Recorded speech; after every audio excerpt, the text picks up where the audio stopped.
Hi everyone, welcome to Ask the Mayo Mom and thanks for joining us. I'm Dr. Angela Mackey, a pediatrician at the Mayo Clinic Children's Center in Rochester, Minnesota, and I'm also a mom to 2 little boys. Each month I host a Facebook Live show that discusses common pediatric topics. This month we're discussing pediatric epilepsy.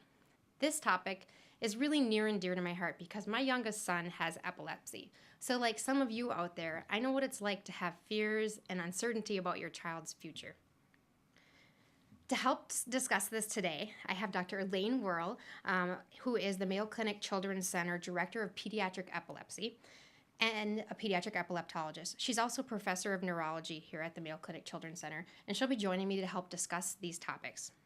We'll be taking your questions today about pediatric epilepsy, so please send them through Mayo Clinic's Facebook page, Facebook live feed. There's also been some questions that have come in through Mayo Clinic Connect, and we'll try to get to your questions today. But please remember that each child is specific and we cannot offer medical guidelines for your specific child or consultation here today.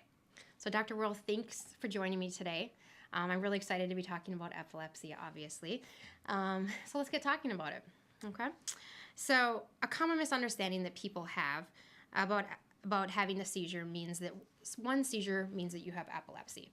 However, only about 1 in 10 Americans will have a seizure in their life. Only 1 in 26 Americans will go on to develop epilepsy. So can you tell us what epilepsy is, what exactly that means? So what epilepsy is a recurrent predisposition to having unprovoked seizures. And if we think of everybody, we all have a seizure threshold.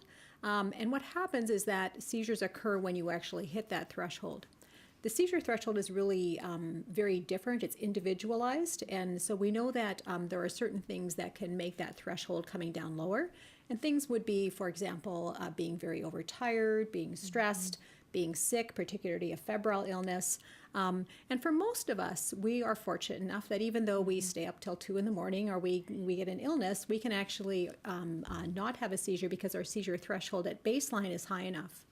In children with epilepsy, they have a lower seizure threshold, and so it doesn't take much for them to actually drop their seizure threshold enough for a seizure to occur. And so persons with epilepsy or children with epilepsy have lower seizure thresholds and therefore recurrent predisposition towards seizures. Okay, so once your child is starting to have multiple seizures and it's starting to look like epilepsy as it's becoming recurrent, what are some tests that can be done to help evaluate what the type of epilepsy is and possibly what the source of the epilepsy might be? Yeah, so even before we get to tests, one of the really important things that we do is we need to get a very accurate story from parents and from witnesses of the seizure to find out exactly what happened during the seizure. And we often, even kids as young as 3 to 4 can provide some really important information about some feelings or warnings that they may have had before the seizure started. So just sort of taking that time and getting a very careful story from the people that witnessed the seizure is super important. And then we'll do a physical examination. In most kids with epilepsy, the exam is normal. A lot of times we then go on to do other tests, and one of the most common tests that we'll use is an electroencephalogram, and that measures brain waves, and it looks for abnormal areas of brain activity that can tell us what type of seizure this is or where the seizures are coming from. And so that's typically something that we'll do in most children with recurrent seizures or epilepsy. Other tests that we commonly do is a neuroimaging test, something called an MRI, and that actually takes a picture of the brain and it tells us if the brain structurally looks normal or if there are changes in the brain that can be a sign for epilepsy. Now, not every child with epilepsy needs an MRI, but that's something that's pretty commonly used. And then oftentimes we'll also just do some basic blood tests looking for blood sugar, calcium levels, electrolyte levels, things like that. Sure. So what are some certain risk factors for epilepsy development? Because like we talked about, not everyone with one seizure goes on to develop epilepsy. And certainly when we look at, what are the causes of epilepsy, that varies quite a bit from person to person. One of the most common areas that we're actually finding right now are genetic factors. So there are certain genes that make epilepsy more likely to occur. Sometimes those can actually be inherited through families, but other times, in particularly young children, they can be new genetic changes that happen in that child. So looking for specific genes can sometimes be really helpful. And then there's the abnormal development of the brain. So if when the baby's brain is developing, there's an abnormal movement of nerve cells, that can be a focus for seizures. And then one of the other big causes is any sort of injury that has happened to the brain, and particularly in children, one of the things that we look for is brain injury that happens around the time of birth. So if the baby is very preterm, some of those babies are more prone to have injury to the brain. Less common things would be what we call metabolic factors. So that's the way the body is using the nutrients that are coming in from your food. So if you have a buildup of a certain nutrient or you're lacking a certain nutrient, that can sometimes cause seizures. And then we're also learning a lot more about the role of the immune system in predisposing to epilepsy. Okay. Thanks. That's really helpful. So for parents or family members who have had a child that has been recently diagnosed with epilepsy, there's probably some really important information they want to make sure they ask their doctor and learn and understand about. Can you tell us what are some important things that they need to be asking? And I think it's really important that families understand that they take the time to ask their physician questions, and so they understand what type of epilepsy their child has. So specifically, can their doctor tell them what is the cause? And not all the time in pediatric epilepsy are we going to be able to find a cause, but we really need to be looking for what is the underlying cause. We also know that in certain types of epilepsy in children, we can identify a specific type of epilepsy syndrome, and that can be very, very helpful at predicting the long-term outcome. Are the seizures likely to be controlled? Is the child likely to outgrow their epilepsy? So, a specific type of epilepsy is really important, the cause or the syndrome. Then other things to ask, how likely are the seizures to be controlled with medicine? And there's a number of different factors that we look at that make it more or less likely that that child's seizures are going to be able to be controlled with medication. Importantly, how likely is epilepsy to be outgrown? And I think one of the positive things that we see in pediatric epilepsy is many children ultimately do outgrow their seizures. So that's a question. What impact could epilepsy have on learning, particularly school, behavior and mood? And we know, and we'll talk about that a little bit later, about the potential impact that epilepsy can have on those factors.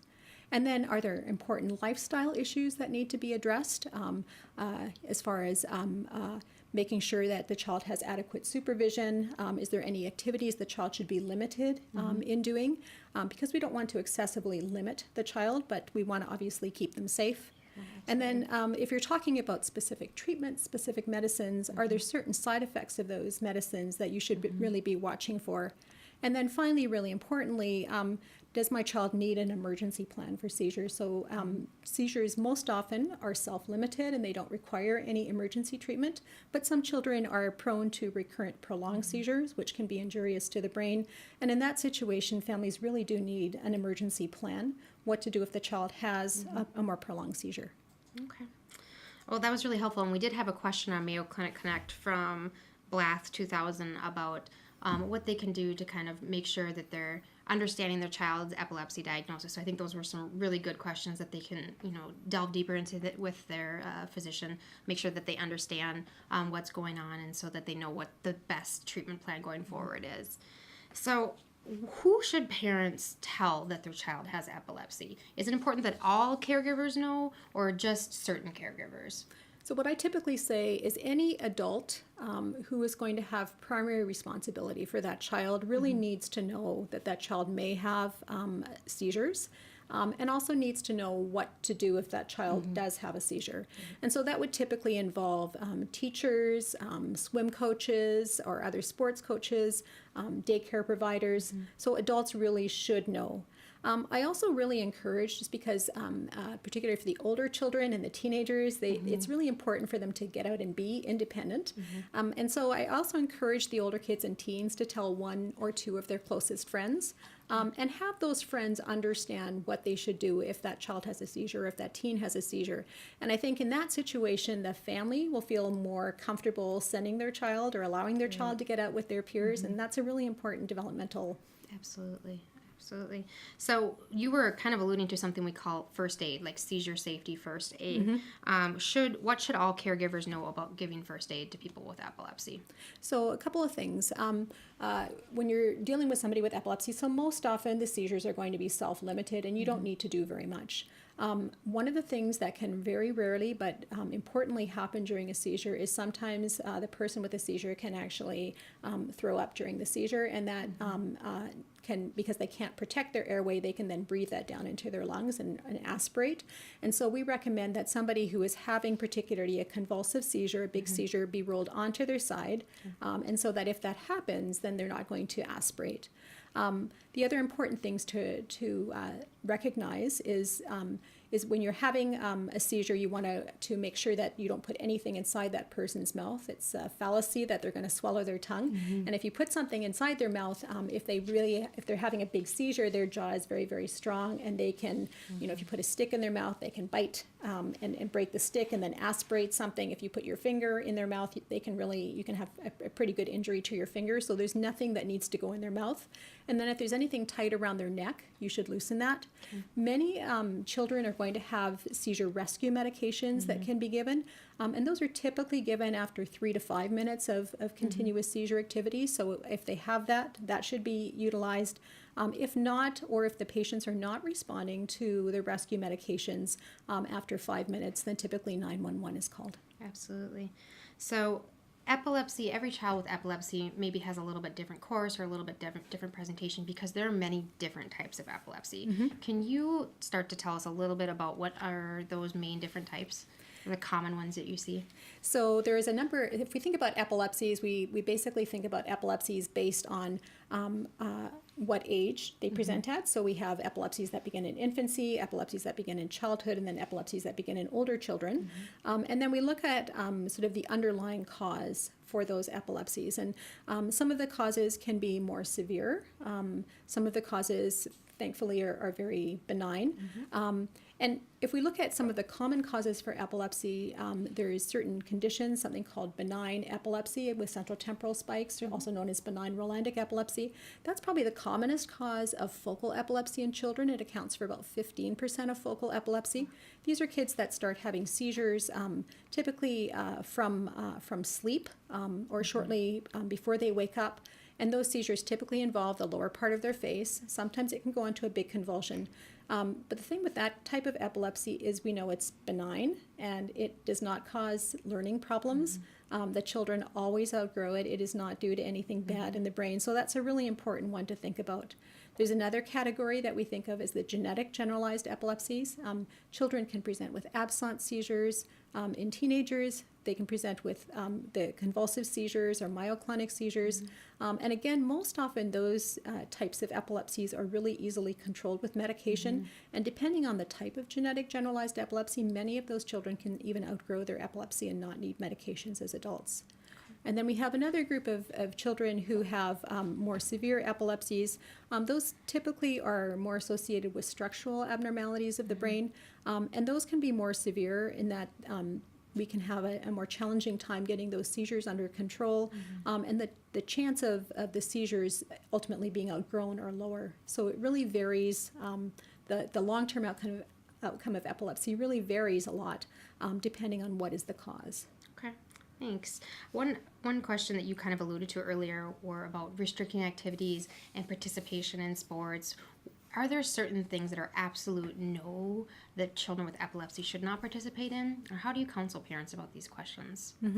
So as far as activities, probably one of the biggest concerns is water safety. So children who have epilepsy, because oftentimes epilepsy cannot be predicted, you don't know when you're going to have a seizure, and even if you have seizures relatively infrequently every 3 to 6 months, you don't know when that's going to happen. And so what's really important is water safety. And what we advise is that children and teens with epilepsy should not bathe. They should take showers. And if you have a young child with epilepsy and the parent is right, by the child, that's fine that they're in the bathtub. But anybody who's independently bathing, they should not bathe. They should take showers. If they go swimming, they need somebody, an adult or a very responsible older teen, at really arm's length from that person, so that if they do have the seizure in the pool, that somebody is there to recognize that. It's not okay. The lifeguard is very busy. Lots of other kids in the pool. You can't rely on them to pick that up. Absolutely. So water safety is really important. Other things that we'll often recommend is that the child shouldn't climb to significant heights, and we usually say climb no higher than you are tall. As far as sports, most of the sports are okay with kids. So, if they want to play football or they want to play soccer or they want to play volleyball, all of the sports are generally okay with kids. We don't recommend sort of the more dangerous sports, things like skydiving or scuba diving or bare hand rock climbing, or sort of the more extreme sports. Absolutely. Well, we had a question here from at Hermsec, and it's about their 15-year-old son who has had epilepsy since he was a young child and has been on Depakote for medication management. But they said that he really struggles in school, and especially with making friends. They've tried to bridge different medications, but he started having seizures again. He's been seizure-free for a year, and he also has a vagal nerve stimulator for about 3 years. They're wondering about if there's anything that they should know in regards to learning for their child. And I think this gets at a good question about what are some other things that are associated with epilepsy. It's not surprising that when seizures come from the brain, there can be a lot of other things that can be affected or what we call comorbidities. Can you tell us a little bit about those and what parents can do to kind of look and help support their kids through these things? Right. So I think that when we think about epilepsy, really, if we think about epilepsy, we think of seizures as one symptom of epilepsy, but commonly there are other symptoms of epilepsy, and as you had mentioned, those comorbidities are those other symptoms. So one of the more common concerns that families have are learning issues. Most of the children with epilepsy do not have underlying intellectual disability. Most of them actually have IQs that are within the normal range. There is a slightly higher chance of intellectual disability, but most of them don't have that. Learning disorders, however, are pretty common in kids with epilepsy. Other comorbidities can include mood disorders, so anxiety, depression. Both of those are common in children with epilepsy, more common than in the general population. Attention deficit disorder, very common in children with epilepsy, particularly if the epilepsy cannot be controlled well with medications. Other kids can have sleep disorders, behavior problems. And so when we're trying to really manage that, there's a couple of things we look at. So first of all, there are certain medicines that may make it more likely for you to have behavioral side effects. All of our medicines potentially can have, because they're acting on the brain for seizures, they can have an impact in other areas as well. So there are certain medicines that we would typically avoid in a child who had, for example, a tendency towards attention problems or behavior problems. However, many of those children, even if we take away those medications, remain prone to those comorbidities. And that's when we really involve our epilepsy team. We work very closely with neuropsychology, and neuropsychology can be very helpful in identifying and providing advice on how to manage specific learning issues. And they can work very, very closely in the school setting to make sure that the school program, the IEPs, are really tailored for that child and meeting their needs. We work pretty closely with psychiatry, particularly if we have concerns about mood disorders, anxiety, or depression. Certainly we can involve sleep medicine if there's concern about sleep disorders. So we really, I think in that situation, you want to work with your epilepsy team as well. Okay. Fantastic. Thanks. I think that's really, really important, really helpful, because it's not just the seizures that you're treating. That's correct. There's a lot of other things to consider, and they can work with their neurologist, they can work with their primary care doctor, neuropsychologists, a lot of other people to help kind of evaluate those things and monitor them going forward. I want to move on to talking about something that I think, as a parent of a child with epilepsy, something that's always in the back of your mind. It's called SUDEP, or Sudden Unexplained Death in Epilepsy, and it's been getting more attention over recent years. What is it?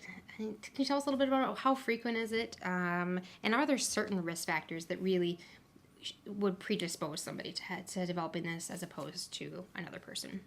So SUDEP is one of the really the most devastating outcomes in epilepsy.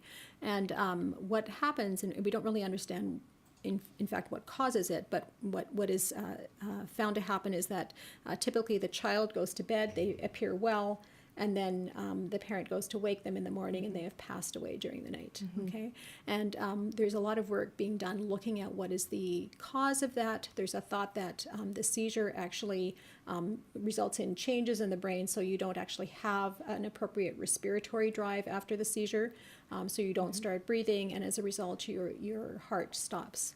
but we still don't understand that so clearly.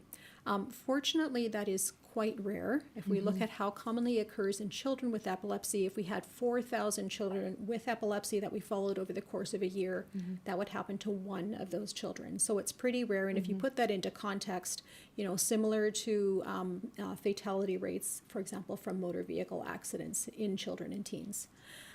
If we look at who is more likely to develop SUDEP, certainly epilepsy severity is in there, and one of the big risk factors are patients who are having frequent convulsive or grand mal seizures, particularly frequent convulsive or grand mal seizures that happen during the night. And I think you would be more concerned about this in somebody who is having monthly or more convulsive seizures.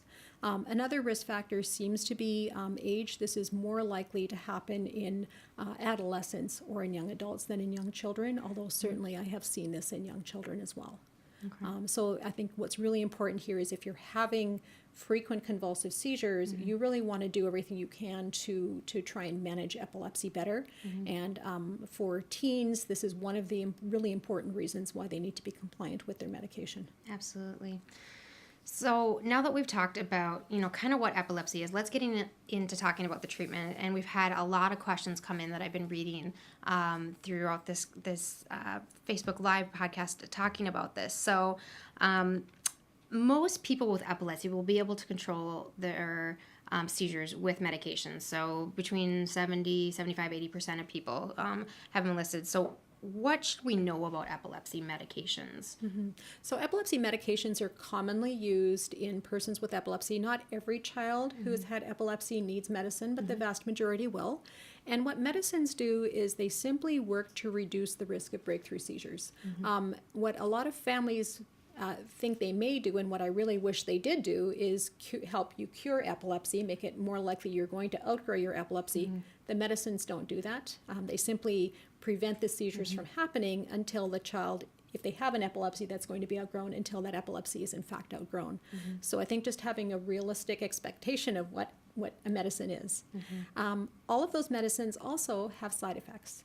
Now, many of those side effects can be common and non-life-threatening, and some of those side effects that we see frequently in various anti-epileptic therapies include irritability, poor appetite, sleepiness. Many of those actually can get better as the child gets used to the medicine. There are other side effects, however, that are pretty unique to certain medicines that, although they're rare, they can be life-threatening. Things like liver failure, bone marrow failure. And so that is a really important discussion to have with your provider. The other important thing to recognize is that medicines typically achieve the right dose in the bloodstream 5 days after you reach full dose. And so if you continue to have seizures after you've been on medicine at full dose for 5 days, unless you've missed a dose, that probably tells you that medicine is not doing the job that it needs to do. And so that's when you really need to talk to your provider. Absolutely. So of those 20 to 30% of children that won't be able to get their epilepsy controlled just with medications alone, we often, if they failed at least 2 medications, we start to classify them as intractable epilepsy. And there's been some questions on this. Can you explain what that is and what are potentially the next steps for treatment if your child is starting to fail multiple medications? So what intractable epilepsy means, as you say, is failure of a number of anti-epileptic medications to control seizures. And so you have to make a couple of assumptions. First of all, you need to be sure that the person was treated with the right medicines. We know that for certain seizure types, specific anti-seizure medicines can actually worsen those seizure types. Okay, so it's really important to... We had a question about that, actually. It's really important that you make sure that the child is on the right medicine for that type of epilepsy. The second question is, have you used those medicines at reasonable doses? Medicines are only going to work if you've used them at reasonable doses and if they're taken reliably. So those are important things to go through. And so typically we use the term medically intractable or medically refractory if a child continues to have seizures despite trials of 2 to 3 appropriate medicines that have been used at good doses and have been taken reliably.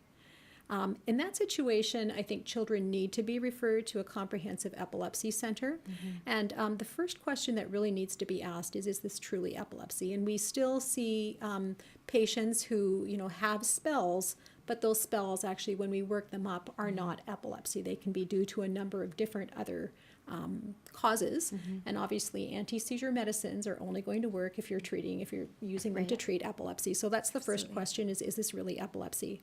The second question: are the medicines appropriate for the type of seizure? Okay, we want to be sure that they're not on a medicine that worsens seizures. The third question is, do they have a particular epilepsy that has a unique response to a certain type of medicine? And there are pretty rare epilepsies, but there are some epilepsies that if we make that diagnosis, we can say this is the right medicine for this type of epilepsy. And so that's certainly worthwhile. Many patients who are medically intractable, if the seizures are all coming from one particular spot, can potentially be candidates for epilepsy surgery. And although that's a scary thing for families to consider, it is probably if you're having seizures and the seizures aren't responding to medication and all of the seizures are coming from one spot in the brain, it is the therapy that is most likely to result in seizure freedom in the long term for that child. For people who are not candidates for epilepsy surgery or not good candidates for epilepsy surgery, other therapies can include ketogenic diet, which is a high-fat diet. And then less commonly, we find other causes, immune causes or genetic causes. Okay. So you touched a little bit about using diet to kind of help control the ketogenic diet. What is the ketogenic diet?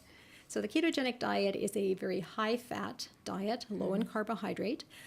It was actually first described at Mayo Clinic back in the 1920s, which is interesting. Wow. There's a number of different types of the ketogenic diet. The one that is most commonly used or has been most commonly used is something called the traditional ketogenic diet. And in that diet, it really needs to be carefully reviewed by a dietitian who is very experienced in the use of the ketogenic diet. And dietitians with that expertise are available through most comprehensive epilepsy centers. The family needs careful education. Everything that goes into the child's mouth must be carefully weighed and measured. So it's really a labor of love for the parents, a lot of work, but can be very helpful. There's other forms, however, that have come out of the ketogenic diet that are somewhat more tolerable and a bit more easy to use, and those can be very, very helpful in older children, in teens, and even in adults. So that's like the modified Atkins diet or the low glycemic index diet, which is very similar to the South Beach diet. Okay. And if we look at children who are treated with the ketogenic diet, overall about half of them have a greater than 50% reduction in seizures, and about 15% of them become seizure-free. Wow. That's fantastic. I didn't realize the results were that successful. There have been a couple other questions come in about medications and treatment for epilepsy. One of them was about using essential oils. Have you seen or heard anything about research being done on helping to treat epilepsy using? No, I have a number of my patients who do use essential oils, and unfortunately, there's no research to support or refute that. Okay. Yeah. So would you say it could possibly be something that we just need to look into more? Is that what you're thinking? Okay. I think so. So for the time being, probably parents should maybe hold off on trying to do a lot of medication management with the essential oils, probably. I think that if you are going to use a therapy like an essential oil, I think it's certainly something you may be able to do, but I think really important that you talk to your neurologist about that, and that you do not do that in place of more tried and true therapies. Okay. We have one last topic I want to get to before the end of the session, and I think it's an interesting one. It's medical marijuana. So this has been a controversial topic. It's been in the news for many, many years, and I want to touch on how this is maybe being used to help treat certain types of children with intractable epilepsy. So there's many different types of chemicals that are actually in marijuana. There's two main ones that get the most press. So one of them is THC, and that's the one that is the mind-altering substance. And the other one is going to be CBD, also known as cannabidiol. And cannabidiol is really the one that has been said to be with potential benefit with children with certain types of intractable epilepsy. And I understand that there's been some research being done here at the Mayo Clinic regarding that. Can you tell us a little bit about that? Yeah, so we have been involved in trials of, it's a product that is pretty pure cannabidiol, doesn't have THC in it, and it comes as a liquid. And we have used it in medical trials of 3 types of epilepsy. One is Lennox-Gastaut syndrome. The second is Dravet syndrome. And both of those studies have now been completed, and some of those children continue on that therapy. Currently, we are looking at the role of cannabidiol in children with epilepsy secondary to tuberous sclerosis complex, so focal epilepsy secondary to tuberous sclerosis complex, and that trial is still open and enrolling. Now, the studies that we were involved in are what we call placebo-controlled studies, and I think that's really important because a lot of what has come out in the media have been isolated cases of children who were treated with cannabidiol or various forms of medical marijuana. What a placebo-controlled study does is it really treats two groups of children. So one group of children get the active medicine, one group of children get the placebo. The parents don't know, I don't know, basically nobody knows who gets what. And so if we see an improvement, we really know that that improvement is much more likely to be the result of the medication. And then at the end of these studies, all children have the option of getting the real medication. So it's not like we're withholding that medication forever. All of the children will get the opportunity to get the real medicine, but I think we actually have then a much more real assessment of how well the cannabidiol works. Okay. Has any of the research been done so far into this showing any promise for helping children control some of their intractable seizures? So for the two studies that we have completed, both Dravet syndrome as well as Lennox-Gastaut syndrome, the results actually did show that cannabidiol was associated with a modest reduction in seizure frequency compared to placebo. So it was better than placebo. It wasn't a cure for children, but it certainly was associated with a modest reduction in seizures. And it seemed to be pretty well tolerated. So when we looked at what are the side effects that the children got, some of them got sleepy, some of them had poor appetite or loose stools, but overall the side effect profile seemed to be pretty minor. Absolutely. There's so much exciting research that's being done on epilepsy treatment for children, and I look forward to seeing what the evidence shows. Like you said, I think it's so important that we have evidence behind what medications we're giving to children, just because they have developing brains and developing bodies and stuff. So thank you for coming and joining me today and sharing your expertise in pediatric epilepsy. It was really a pleasure to have you. I think I learned some stuff today as well. Thank you. Next month we're going to be having Dr. Nick Wiegand here, and he is a neurosurgeon who has special expertise in the area of surgical treatment of epilepsy. And so next month we'll get into talking a little bit more about how surgery can be used to help certain types of epilepsy with a seizure focus. So please join us on December 15th at 10 a.m. Central Standard Time. Thanks everyone for joining us, and have a great day.